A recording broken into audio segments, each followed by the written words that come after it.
Foxy 107, 104, the real sound of the triangle. On my phone, I have got the Sheryl Underwood, who's going to be at the Raleigh Improv this weekend. What's going on? Okay, first of all, are you real Clark sister? You a real Clark sister? I mean, technically, yeah, I am a real Clark sister. Like saved, sanctified.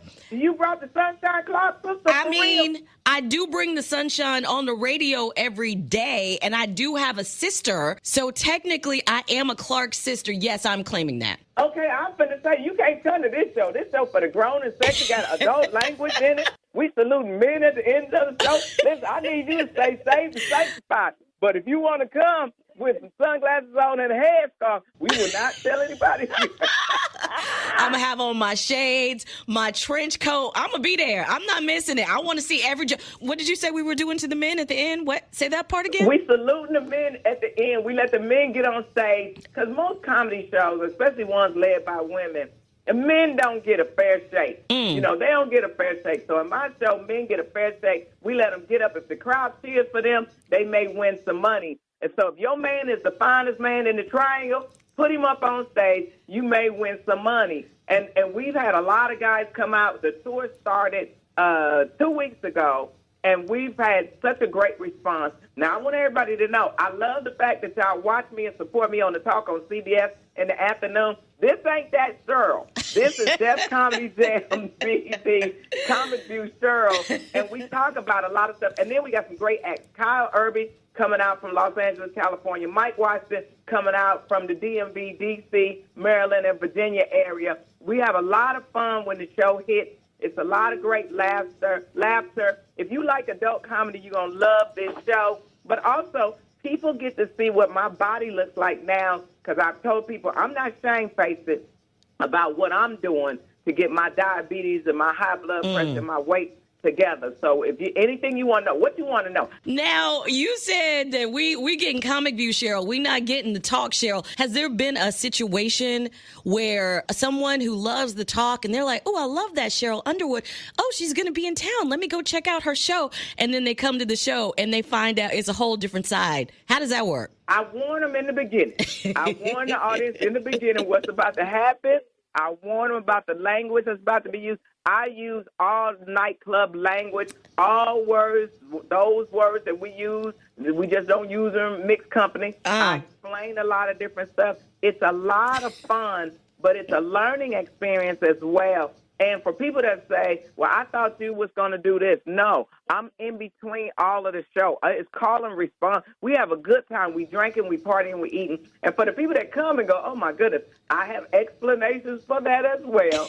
My fans that love me, you know, and I even talk about the situation, the Club Shay Shay. I talk about it. Yes. Yeah, I touch on it just enough for people to get my opinion about it. Also, we're going to talk a little bit about Black history. We're going to talk a little bit about why we need to exercise our right to vote and get to know each other. But it's all humor. It's all love. It's all fun. Anybody can come to the show. Now, I really don't like young people coming to the show. Right. Because this is a nightclub, grown and sexy experience. But I don't want you to be, like a lot of people will bring their kids in a nightclub. I'm like, no, this is a nightclub, and this is where that material should stay. 2 shows Friday, 2 shows Saturday. Now, I read that are you completely off of your blood pressure medication and your diabetes medication? Absolutely. I'd like to shout out my doctor, Dr. Zuri Morrell. He's a Morehouse man. Well, I have a team of doctors that were recommending certain things, and that's why I wanted to get in the health and wellness space as well. And when my doctor said, I want you to try something, because I was pre-diabetic and had diabetes, and my doctor said, try this, and it worked. So now I want to use all of my resources, TV, radio, social media resources, to let these companies know they're making it in a pill form. The insurance company got to make it where we can access it. Surgery is not always the first place to go. So I want to show people you can do this. It's not about vanity. I've lost over 105 pounds. Now I'm drinking more water. I'm eating more fruits and vegetables. I'm working out. I'm really praying. I let God touch my heart, and Lord, make me better so I can do your will. Now, everybody, they get confused, and they say, I hear you talk spiritually, but the way you talk on stage, well, God knows all of me. I know. Amen? That's right. He knows all of me. I think the Lord be looking at me like she's a rascal. Listen to them jokes she says. Well, listen, I am so happy for you. Praise God. That is such an amazing thing to accomplish. Now, what exactly was it that you did that got you to the point where you were able to lose the weight and get off of the medications? So Dr. Zoe Morrell, when I went to get the endoscopy and the colonoscopy, because you got to go through psychiatrists. If you want to get the surgery, you have to go through psychiatrist, dietitian. You have to do all these different things to see if you can qualify for it, right? And in doing all of that, my black doctor, he's a colorectal doctor. So we always talk about what we need to do as a people, right? The things that are happening to us. So he said, Cheryl, I want you to try this. And I tried it, got on Saxenda first. It worked. It's an everyday injection. It worked. Then he said, wait a minute, I got a once-a-week injection I want you to try. And I worked with my doctor and managed it. I was so surprised. It made me feel different. It made me think better. It helped me mind, body, and spirit. And I'm glad that I had a doctor that understood us. I'm not saying anything against other doctors. When you got a team of doctors, you need one doctor that understands the culture. Also, if insurance companies were smart, they would put everybody on all medication to keep us alive so we can pay a premium. But if you just let us die, where's your customer? I mean, really, that part. That part right there. So I want the world to, especially women, because we from the South. We believe thicker than a snicker. That's right. We believe only a dog want a bone. We believe that, but not at the expense of your health. That's right. So you can still be voluptuous, but have better health. And for me, that's what it did for me. And when I dropped the first 50 pounds, I was so startled. I had limited side effects. This is not a commercial for these companies. I'm testifying to what happened to me. So we will go all the way and not see the doctor, not eat better. But then there's food deserts in our community. So we got to go to these politicians. We used to walk more places. We don't do that now. So I want people to see in this tour, to see how I am, what I look like, what energy I have. Girl, I'm trying to wear high heel shoes. I'm not there yet. I'm on the wedgie You tip, on the way. but I'm not there. And I still waddle. When I walk. But I really love myself. I love what God has sent the doctor, the information, so that we all can be healthier. And I just want people to see it. I want people to see it. Now, if they can create something that make my hair grow in a different way, because right now I got the George Jefferson under my wig. Come on out and see it. Well, listen, I appreciate your testimony. I am so glad that you are sharing this information.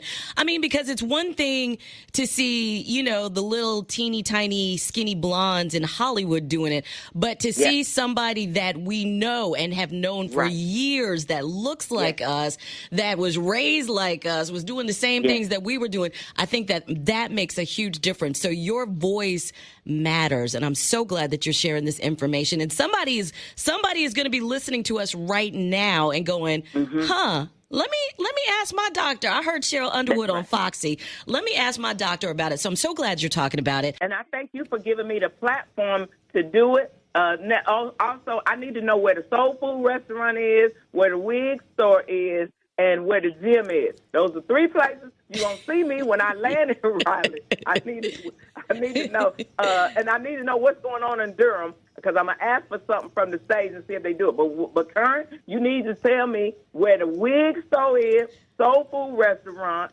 and where the gym is. Look, I got you. I'm gonna send you a list of places you need to check out. I'm gonna make sure that everybody in the Triangle comes out and sees you this weekend at the Raleigh Improv. 2 shows on Friday, 2 shows on Saturday. How do we follow you online so we can stay on top of everything you got going on? I'm on all of the social media at Sheryl Underwood with an S. And you and I need to talk about something because all of us need to start helping all of us, especially sisters in media. We need to start producing our own TV shows and our own content even if we putting it up on YouTube. We need to be working together so we can have our money. We trying to get to retirement, baby. Girl, listen, you done said something right there. We are trying to get to retirement, yes. And I agree. Everybody needs to band together because we have so many Black women in media and all different types of media. And we could really be doing something. You, me, and Tamron Hall, girl, let's do it. Let's do it. Let's do it. We're going to make it happen. I cannot wait to hug your neck when I see you. I cannot wait. Before we go, I need everybody to know this good spirit right here. This is good spirit. I felt like I'm talking to my own sister right now. You are. Sister. You are. That's right. I'm going to make you an honorary Clark sister. We all going to be Clark sisters. You better stop playing. You know when I sing, I sound like Lou Rawls with the soul chorus. Not Lou Rawls. I love talking to you. You know what? It's so funny. It's so funny because we have a new employee here at the station, and I tell her I really do not like interviewing comedians because they never come with the energy, and it's just always so terrible, except the women. It's always the women that represent. It's always the women that have the good energy, the positivity. They are always a delight to work with. So I'm so glad that you coming back in Raleigh. I always love talking to you. You are a delight, and thank you so much. And I can't wait to see you this weekend. And thank you. We're going to stay foxy on Foxy, girl. That's right. We staying foxy. Thank you, Sheryl Underwood. I appreciate you. I love you. Love you too. Bye-bye. Bye-bye. Bye-bye, darling.